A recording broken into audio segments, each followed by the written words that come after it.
pagarlo y nadie podía hacerlo mejor que el marqués de Melverley.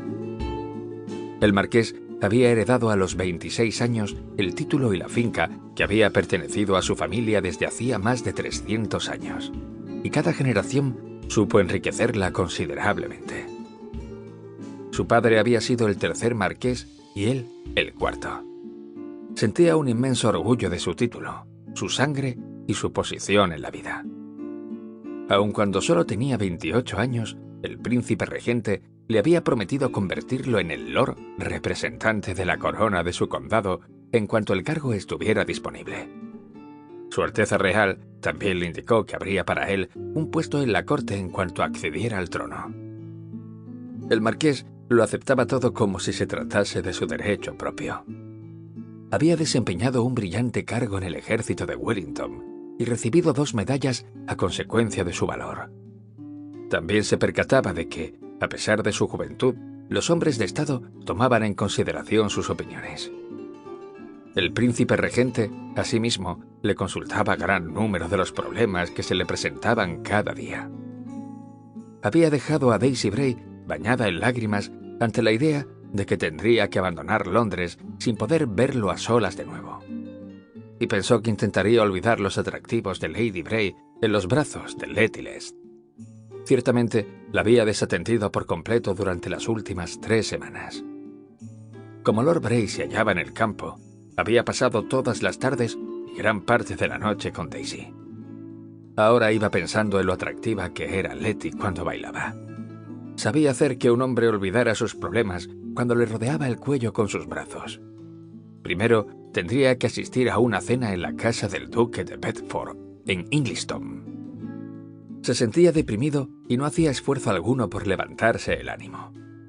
Las damas que le acompañaron, sentadas a cada lado de la mesa durante la cena, lo aburrieron. Ninguna de las presentes podía compararse, en ningún sentido, con Daisy ni con Letty. Finalmente, la cena se dio por concluida. Después hubo música y juegos de naipes en los que se vio obligado a participar. Era casi medianoche cuando por fin subió a su carruaje. Tiraban del mismo 2 caballos soberbios y ordenó a su conductor que lo llevara a Chelsea. Apareció una divertida mueca que el marqués no advirtió en el rostro del empleado, y el palafrenero guiñó un ojo a su compañero cuando partieron. «Como en los viejos tiempos», murmuró entre dientes. Ya los caballos se sabían de memoria el camino. El conductor se rió. No obstante, iba pensando que sería una larga noche. Sabía que su esposa se quejaría amargamente cuando la despertara casi al amanecer. No era un trayecto largo hasta la casa del marqués en Chelsea, que se hallaba próxima al famoso hospital inaugurado por Nelgin. Frente a ella había una plaza cuajada de altos árboles.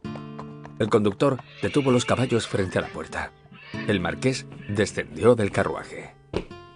El palafrenero sabía que no debía bajarse y llamar para que abriera la doncella contratada por el marqués. Ya para entonces se había acostado, y el marqués disponía de su propia llave. Mientras la introducía en la cerradura, pensó que para aquella hora ya habría regresado Letty del teatro.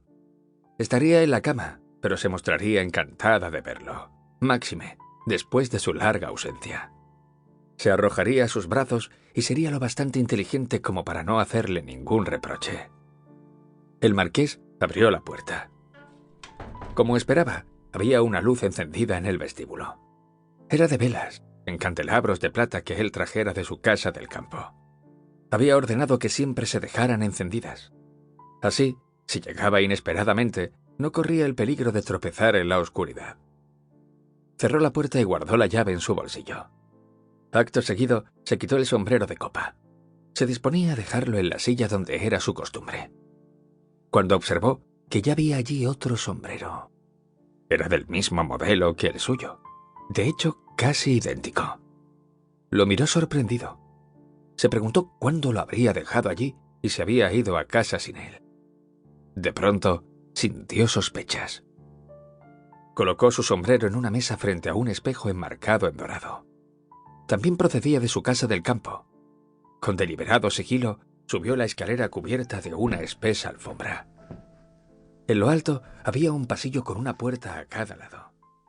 Una de Para seguir escuchando este audiolibro gratuitamente, haz clic en el enlace de la descripción y podrás escucharlo completo sin coste gracias a la prueba de 30 días de Audible.